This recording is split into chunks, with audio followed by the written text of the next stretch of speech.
So, how to invest your first $1,000? Maybe you've just earned your first paycheck, or maybe you have been working for some time. Now, you've put aside a little bit of money. So, what is the best way to invest your first $1,000? Now, let me give you a few options. There are a few things that you could do. Number one, you can just blow it, right? You could spend that money on drinks or on a little trip, or you can spend that money on buying some video games and things like that. You could just blow that $1,000 and you don't get a return or anything like that, but you get some pleasure out of it. It's leisure money. You could do that, but it's not called an investing. That is just spending money. Now, another thing that you could do is maybe you're thinking you can buy a little bit of mutual fund.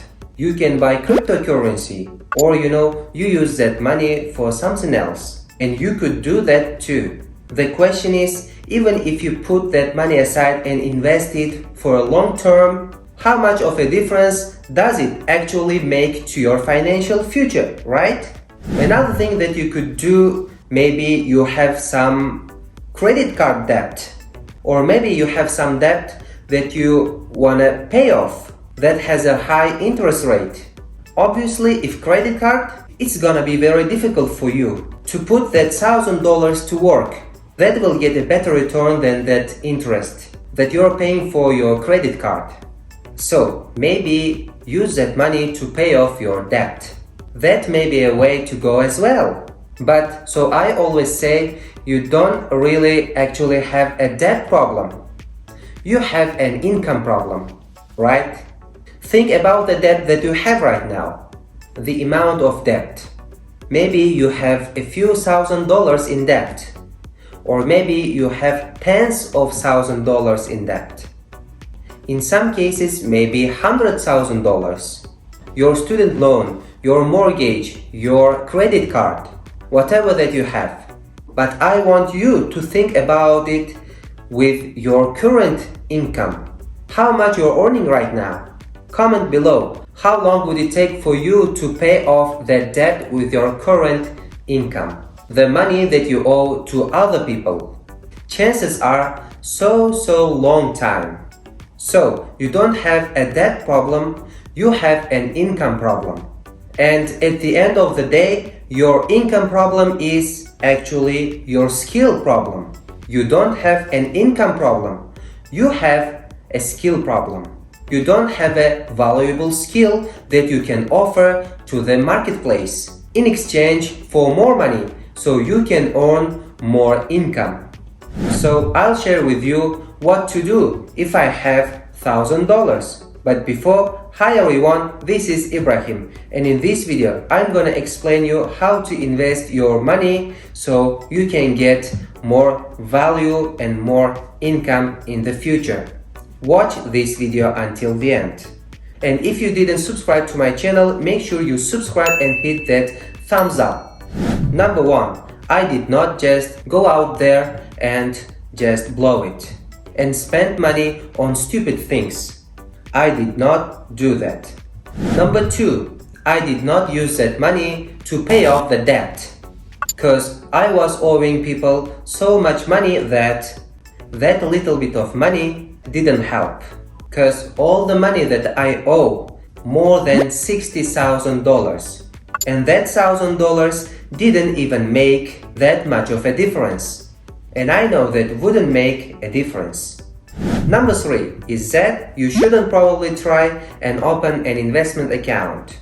This is basically like a savings account, but if you put money into it, lets you then invest it in the stock markets, in stocks and shares. Now I've got a whole separate videos, which is all about an introduction to investing in the stock market and crypto. So we're not going to go over all the basics over here, but that'll be linked up there or over there and down in the video description if you want more of a primer about why and how you should be investing in the stock market.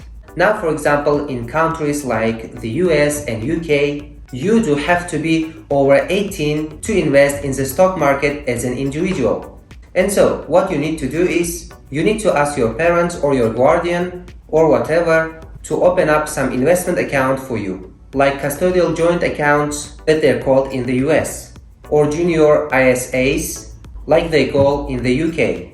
It's going to be vary depending on which country you're in. Now the point of opening an investment account when you're maybe a teenager is not that you're ploughing all of your savings into it so that your stock market money can go up. Really, the whole point of opening an investment account is so that you know what the process is like of actually putting money into stocks and shares. There are so many people who I know in their sort of late 20s making good money, but have never invested in the stock market because it's always seemed like a mental barrier. It's like, oh, it seems so hard. And if they started doing it at a younger age, even putting $5 or $10 in here and there, it just removes that mental, emotional barrier from putting money into the stock market. So that's really the point of doing this. When you're young, rather than thinking, hey, the point is to make lots of money over time. So once you've got your investment account, number 4 is that you want to invest some small amount of money in index funds. Again, I speak much more about index funds in my more detailed video about investing. But essentially, when you buy an index fund, like for example the S&P 500, you are investing a little bit of money in top 500 companies in the US, all in one go. Or if you buy the FTSE 100, you are investing some amount of money in the top 100 companies in the UK. For most normal people, this is way better than to pick individual stocks. Like instead of saying, oh, I reckon Tesla's going to go up, I reckon Apple's going to go up because I use iPhones or whatever. You just diversify your money by splitting it between these top 500 companies. Now again, the point is not that $10 that you're investing in the stock market is going to compound over time and making millions further down the line.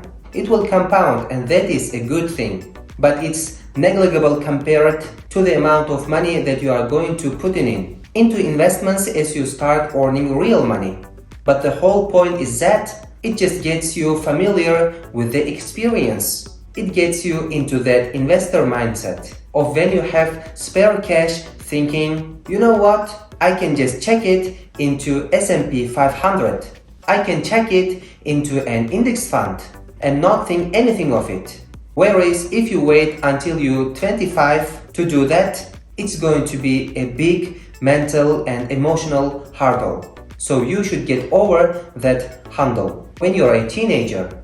So we are investing a little bit of our money into index funds. We also invest a little bit of our money into crypto. Yes, crypto.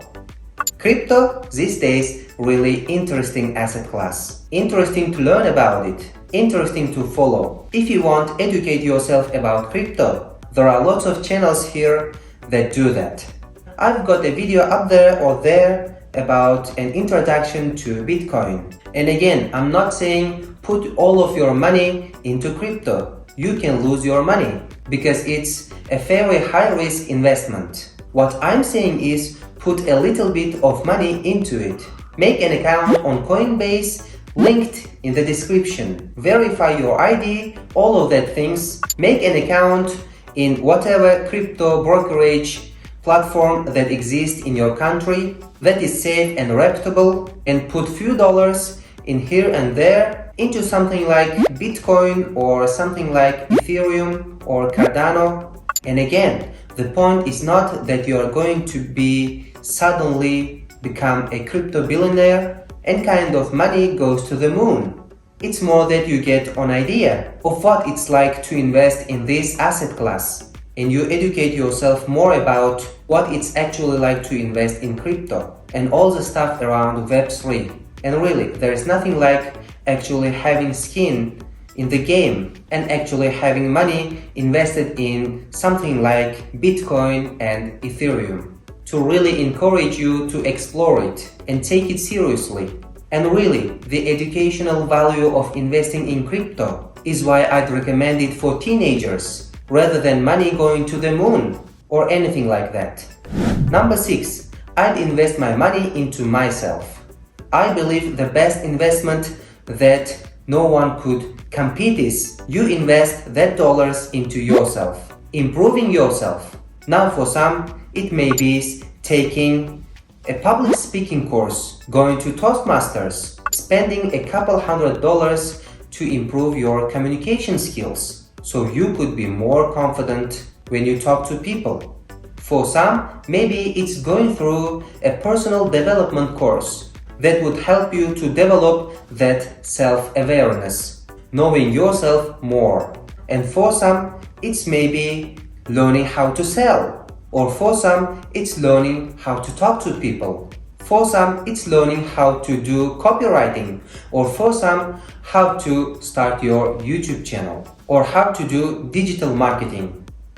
Whatever it is, but invest that money in yourself. Buying that book, $20. For $1,000, you can buy lots of books. And if you buy Kindle or ebooks, you can buy even more. Maybe it's going to a seminar, or maybe it's going to a workshop. Maybe it's take an online course. Whatever that is, invest in yourself. That's the best investment that you can make. Imagine this. Let's say you are making $2,000 a month, $24,000 a year.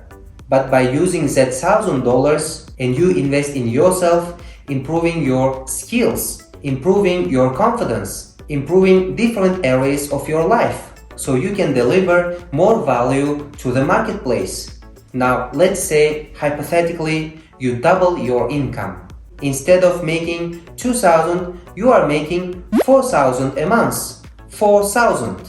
That's $24,000 in addition to income to you. That kind of return from $1,000 to $24,000 a year. My question is, what kind of investments would give you that kind of return? None in the world, except crypto, but it's way more risky. So better you invest in yourself. And that's just the first year. Once you get good, you can keep earning and earning. After year, you're still producing income from something that you learned could be 2, 5, 10 years ago. I'm still creating wealth, earning more from the skill sets that I developed many years ago. No one could take that away from you. The government cannot tax it. No one can steal that from you. It's yours. So that $1,000 invest in yourself. It will never go wrong. Your first $5,000, $10,000 invest in yourself. Believe in yourself. Bet on yourself. Don't bet on others. Don't bet on a stock, on a crypto. Invest in yourself first. Once you earn more, yes. Once you've developed the earning skills, abilities, then yes. Now, you don't just have $1,000 put aside. You have way more that you put aside. Then, yes, you can look into other investments. And that's my advice for you. How to invest your first $1,000. If you haven't subscribed yet, make sure you subscribe to my channel and like the video for more investing related videos like this. It was Ibrahim. Bye for now.